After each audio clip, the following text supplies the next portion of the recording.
നമസ്കാരം. എല്ലാ NTV പ്രേക്ഷകർക്കും നിങ്ങളുടെ ഇന്ന് എന്ന പ്രോഗ്രാമിലേക്ക് സുസ്വാഗതം. ഇന്ന് 2025 നവംബർ മാസം 7-ാം തീയതി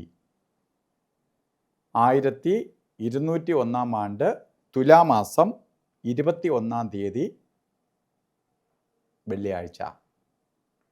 ഇന്നത്തെ ഉദയനക്ഷത്രം വന്നിരിക്കുന്നത് തന്നെ രോഹിണി നക്ഷത്രമാണ്. അന്ന് രോഹിണി നക്ഷത്രം വെള്ളിയാഴ്ച. വെള്ളി എന്ന് പറയുമ്പോൾ ശുക്രവാരം, ശുക്രൻ്റെ ദിവസമാണ്. ദിവസങ്ങളിൽ ഏറ്റവും സന്തോഷത്തെ തരുന്ന ദിവസമാണ് ശുക്രൻ്റെ ദിവസം. ശുക്രവാരം, ശുക്രൻ്റെ ദിവസം. അതുപോലെ ഇന്നത്തെ നക്ഷത്രവും നല്ല നക്ഷത്രമാണ്, രോഹിണി നക്ഷത്രം. വളരെ സന്തോഷപ്രദമായ അവസ്ഥയെ പ്രദാനം ചെയ്യുന്ന ദിവസമാണ്, ഐശ്വര്യപ്രദമായ ദിവസമാണ്, വളരെ നേട്ടഭാവത്തെ കൊടുക്കുന്ന ദിവസമാണ്. അപ്പോൾ ഇന്ന് നമുക്ക് എല്ലാ ശുഭകാര്യങ്ങൾക്കും കൊള്ളാം. എന്ത് കാര്യത്തിന് ഇറങ്ങിയാലും അത് വിജയ സാധ്യതയുണ്ടാകുന്ന ദിവസമാണ്. നമുക്ക് പേടിക്കേണ്ട ഒരു ദിവസമല്ല. അതുകൊണ്ട് ധൈര്യമായിട്ട് ഇറങ്ങാം. പക്ഷേ തുലാമാസത്തിലെ രോഹിണി നക്ഷത്രം ബർത്ത്ഡേ ആയിട്ട് വന്നിട്ടുള്ളവർക്ക് നമ്മൾ ബർത്ത്ഡേക്ക് പ്രാധാന്യം കൊടുക്കുന്നത് എന്തെന്ന് വെച്ചാൽ ഒരു വർഷത്തെ ഫലത്തെ ചിന്തിക്കുന്നതാണ് ബർത്ത്ഡേയിലൂടെ.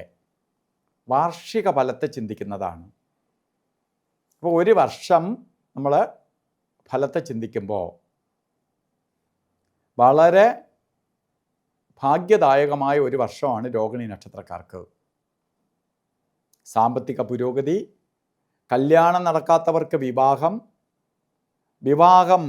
നടക്കാതിരിക്കുന്നവർക്ക് വിവാഹം നടക്കാതിരിക്കുന്നവർക്ക് വിവാഹം നടത്തി കൊടുക്കുക. അതുപോലെ തന്നെ ദാമ്പത്യ ജീവിതത്തിൽ വിള്ളലായി നിൽക്കുന്നവർക്ക് നിങ്ങൾക്ക് ഒന്നിച്ചു പോകാൻ ഇടവരിക. ഭർത്താവ് വിദേശത്തും ഭാര്യ സ്വദേശത്തുമായി നിൽക്കുന്നവർക്ക് നിങ്ങൾക്ക് ഒന്നിച്ച് നിൽക്കാൻ ഇടവരിക. ഭാര്യയ്ക്കും ഭർത്താവിൻ്റെ അടുത്ത് പോയി നിൽക്കാൻ ഇടവരിക. ഭർത്താവ് വിദേശത്തും ഭാര്യ സ്വദേശത്തുമായി നിൽക്കുന്നവർക്ക് നിങ്ങൾക്ക് ഒന്നിച്ച് പോകാൻ ഇടവരിക. ഇങ്ങനെ ഒരു കുടുംബത്തിൽ ദാമ്പത്യ ജീവിതത്തിൽ വളരെ ഐക്യത്തോടു കൂടി പോകാൻ ഇടവരുന്ന ഒരു വർഷമാണ് നിങ്ങൾക്ക് ലഭിക്കാൻ പോണേ. അപ്പോൾ ഇങ്ങനത്തെ എന്തെങ്കിലും പ്രശ്നങ്ങളായിട്ട് നിൽക്കുന്നവർക്ക്, ഭാര്യ കൂടെ ഇല്ലാതെ നിൽക്കുന്നവർക്ക് കൂടെ നിർത്താനും വിവാഹം നടക്കാതിരിക്കുന്നവർക്ക് വിവാഹം നടക്കാനും ഒക്കെ സഹായിക്കുന്ന ഒരു വർഷമാണ് നിങ്ങൾക്കെന്നറിയുക. അതുകൊണ്ട് ഈ കാര്യങ്ങളുമായി ബന്ധപ്പെട്ട് ഇറങ്ങണം. അത് വിജയത്തിലേക്ക് പോകും. അതുപോലെ തന്നെ നമുക്ക് ഇന്ന് നല്ല ദിവസമാണ് എന്ന് പറഞ്ഞു. നമുക്ക് ഓരോ കാര്യത്തിന് ഇറങ്ങുമ്പോൾ രാവുകാല സമയം നോക്കി യാത്ര തിരിക്കണം.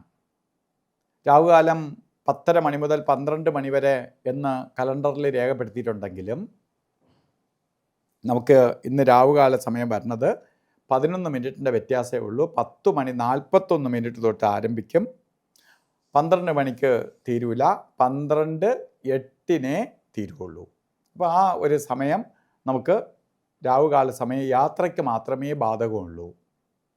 അതുപോലെ ഒരു ശുഭകാര്യത്തിനും എടുക്കാൻ പാടില്ലാത്ത, നല്ല ദിവസമാണെന്ന് ഞാൻ പറഞ്ഞെങ്കിൽ പോലും പാടില്ലാത്ത 2 സമയങ്ങളാണ് ഗുളിക കാല സമയവും യമകണ്ഠ കാല സമയവും. അത് ഗുളികൻ്റെ ബന്ധം പറഞ്ഞ സമയം 7:47 തൊട്ട്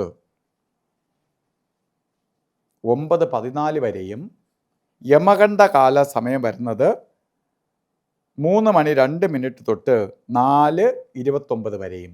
ഈ സമയം ഒരു ശുഭകാര്യത്തിനും എടുക്കരുത്. ഇന്ന് നമുക്ക് അഭിജിത്ത് മുഹൂർത്തമുണ്ട്. മുഹൂർത്തങ്ങളുടെ രാജാവാണ് അഭിജിത്ത്. അപ്പോൾ അഭിജിത്ത് മുഹൂർത്തം പറഞ്ഞത് 11:44 തൊട്ട് 12:32 വരെ.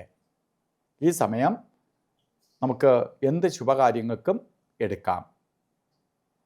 നമുക്ക് മറ്റ് മുഹൂർത്തങ്ങൾ കിട്ടിയില്ലെങ്കിൽ പോലും ഈ മുഹൂർത്തത്തിന് പ്രാധാന്യം കൊടുക്കാം. അതുപോലെ ഇന്ന് ഓരോ കാര്യത്തിന് പോകുമ്പോഴും വസ്ത്രധാരണത്തിൽ ചുവപ്പ് കളറോ ചുവപ്പ് മിക്സ് ആയിട്ടുള്ള വസ്ത്രം വസ്ത്രധാരണത്തിൽ ഉൾപ്പെടുത്തുന്നത് ഭാഗ്യദായകമായ അവസ്ഥയ്ക്ക് ഇടവരുത്തും. ഇന്നത്തെ ദിവസം എല്ലാ പേർക്കും നല്ലത് വരട്ടെ എന്ന് പ്രാർത്ഥിച്ചുകൊണ്ട് നിർത്തുന്നു. നന്ദി, നമസ്കാരം.